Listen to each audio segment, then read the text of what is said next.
Our first question, Coach, comes from John Antonik. Hey, Coach, just a quick rundown of some of the guys that that you're working with, that you're impressed with, some guys that maybe are elevating themselves in so far through the spring. Yeah, I think as a whole, the guys that we played with,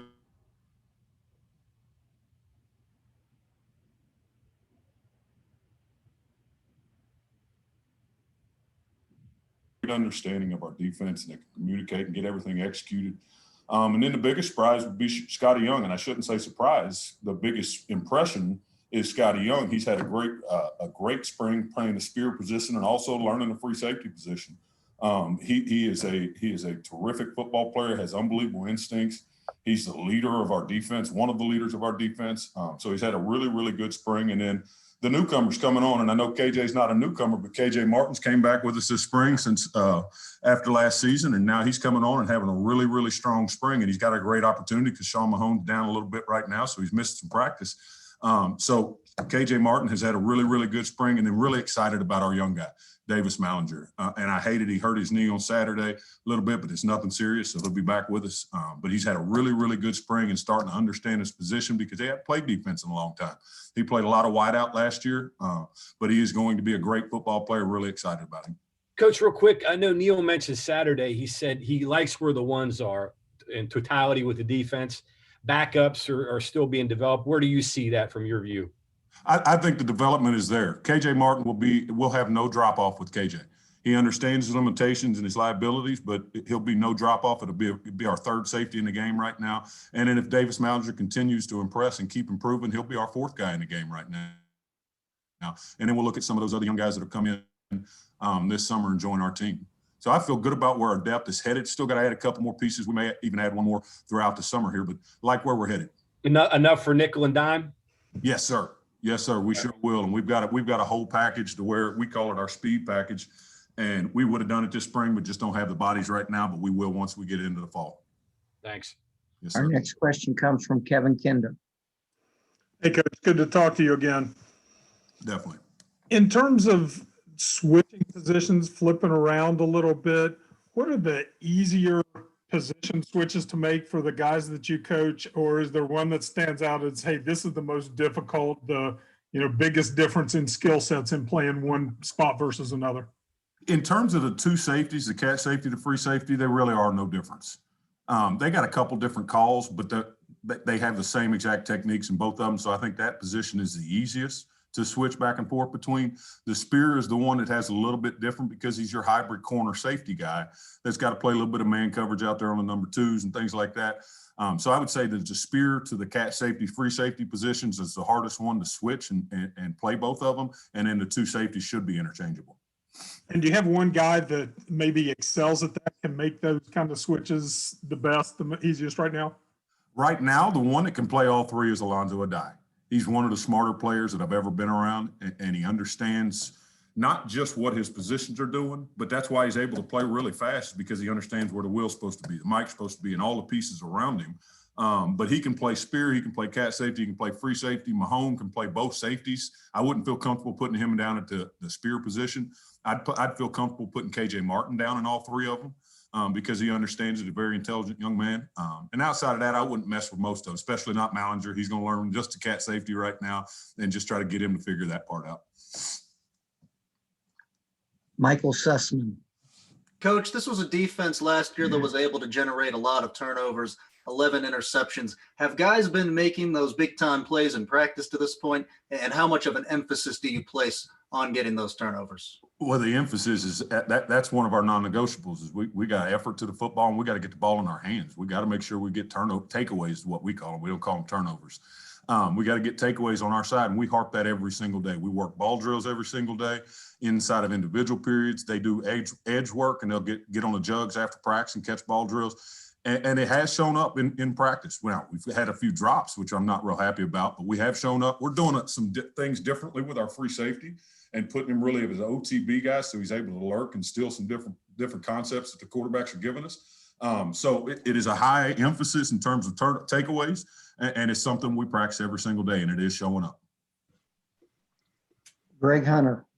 So, Coach, a little bit more on KJ Martin. How much rust did he have when he first came back, having not only played or practiced, and how well has he knocked that off?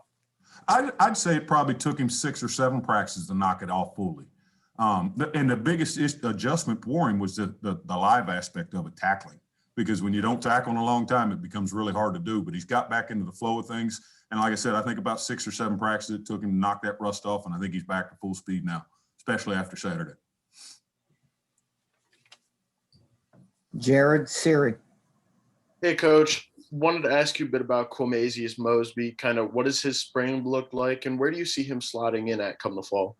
I think Mosby has a great opportunity to be a special teams contributor for us right now. I think he's got a bunch of people ahead of him in the corner spear position, but he's going to be a guy that, because I run the punt return unit, he'll be a guy that is one of our block guys because he understands direct angle and things like that. He'll be able to run down on kickoffs and be a gunner on the punt team. So I think right now in his head, he's got to be thinking, I got to buy in and I got to find a way to be on all of those special teams so that he can be a contributor right now. But he has had a really good spring. Cody Nesper. Hi, Dante. I wanted to ask about Scotty Young a bit more. And I'm just wondering, how did he handle last year not playing? Because that, up until that point, he'd really been a full-time starter his whole time in college. Yeah, it was the first time in his career that he's not been a contributor at all. And I thought he handled it just like Alonzo Adai did the year before. He's obviously an older guy and he's very mature and he understands that, okay, this is not my fault at all that I'm sitting out. It's because of rules. And no matter what, I've got a role. And his role was to be on that scout team and to try to learn our defense as much as he can. And you can see he did that. He took that role serious because he was able to come back and help us in the bowl game and be no drop-off when we needed him. But I thought he handled that really, really well in terms of being a leader and teaching those young guys that are on the scout team, were on the scout team with him, of how to practice and how to be a professional. But I thought he did a great job with it. Back to Kevin Kinder. Could you touch a little bit on the special teams work you've been doing? Been watching a lot of that. Are your position guys the best suited players to be on coverage teams, do you think, on special teams? And Yeah, one or two guys that are standing out to you there? Yeah, I think that all safety should be on every single special team because I talk about it all the time. They better be the best athletes on the field because they got to go down there and bang with the big boys at times and they got to run with the wideouts. And that's what special teams is being able to be physical and being able to run. So all of them are on it. I think Davis Mallinger is going to be the one that's going to surprise us on special teams. I really do, because in special teams, you don't have to think a lot. And as a freshman, he doesn't know what he's doing. He's swimming a little bit, but he can run. The kid can flat out run, and he's physical, and he's not scared of contact. I think he's going to help us both in a return game as a kickoff returner and a punt returner, potentially. He'll help us on kickoff and then being a gunner on the punt team. So he'll be a big role. And then the rest of those guys, all of them, Sean and Scotty and Alonzo will all be on special teams. They'll start at least two of them because we won't let them start any more than that because they're starters on defense. So they only get two, but they'll be big-time contributors. Safeties and linebackers have to be the core of your special teams. And then one follow-up on that, you can see a lot of the drills that you're doing, how they relate, and you can find out what guys can do and hopefully plug them right in. The one thing that doesn't seem to, though, is punt blocking, because you don't do a lot of live punting. How do you identify that skill in someone in the spring or when you're not going live? We drill it, still do. So, I mean, I can name off a bunch of different drills that we do, but we call it direct angle. And all punt block is understanding how to dip and drive, which is reducing my surface area, and then trying to step and replace my hand and not false step. Because what happens when we don't block punch is normally I've either stepped laterally inside and now I've taken myself away from the block point, or I step underneath myself and I'm running wide now. Okay, so we're teaching those guys to step and replace their hand to keep them on that direct angle vertical line. All right, but we rep that all the time when we do our pride circuits. Next question goes to Greg Hunter. So, Coach, two questions here. First of all, you get a couple of walk-ons at safety as well. So tell me a little bit about Naeem Muhammad and how he has come along. And I know he's played in the class. And then also Avery Wilcox. Naeem Muhammad has had a really good spring also. Naeem's problem only comes when he gets his eyes are bad. Naeem has to have great eye discipline. He has to be better at that, but he's taking advantage of the role now that he's in the two scenario there at the spear position behind Scotty. So he's getting a bunch of reps and he's getting better every single day and understanding the defense. Naeem's best, the thing he's done the best this spring, we talk about special teams, he's blocked 4 kicks this spring. So he's going to be a guy that we've diagnosed from punt team, and he's on the Pride Scout team, and he's blocked 4 kicks. So he'll earn that opportunity to be on the Pride team when we start Wednesday and put that full unit out there. So he's had a great spring. He'll be a contributor for us on all special teams, and he'll be a great backup right now behind Scotty Young at the spear position. Avery Wilcox has had a really good spring also. He had a rough fall last fall, and he's changed his body and grown and developed and started to get stronger. And now he's starting to understand the defense, and he can play with these guys. Yeah, I think he was a little bit in over his head last semester. Coming from being a freshman in college, coming straight out of high school, he was a little bit above his head. He's really done a great job in the weight room, and now starting to develop on the field, and he'll be able to help us moving forward. And then a follow-up to that, you signed a couple of guys that are going to likely play safety for you coming in the summer. How hard is it to get a freshman up to speed quickly? I mean, we've seen guys that have played as true freshmen in the past.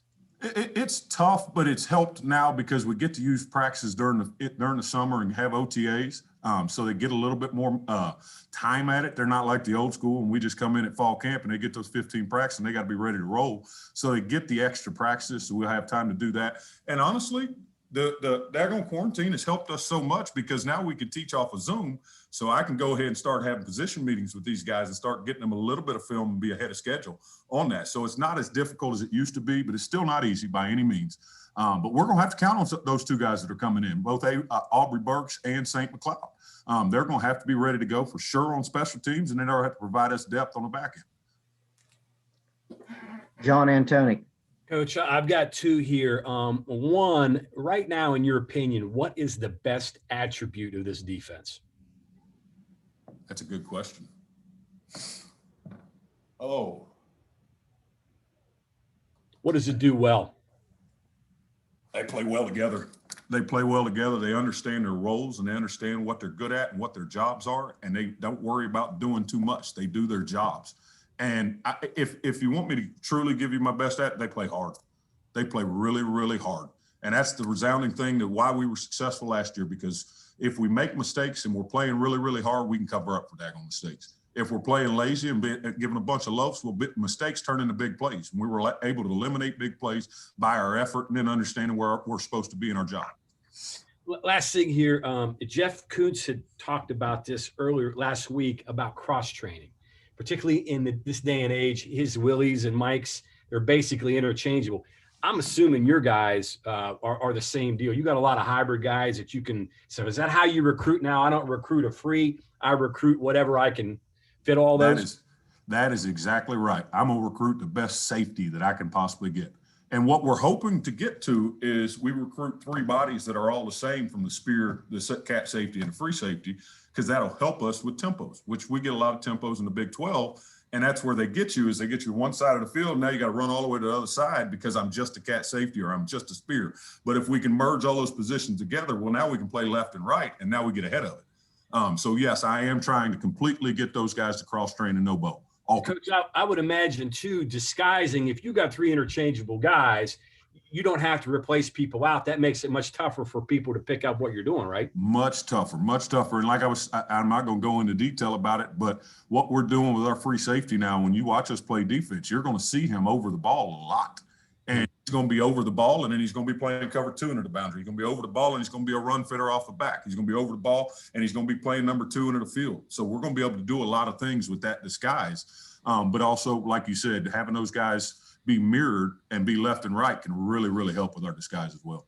Ought to make them all single digits so that quarterback can't figure out who's who. Can't figure out who it is. Or play the same number. No, if we could, I would. Thanks, Coach. Yes, sir. Coach Wright, that's all the questions we have for today. Thank you so much for your time. Yes, sir. Appreciate you all.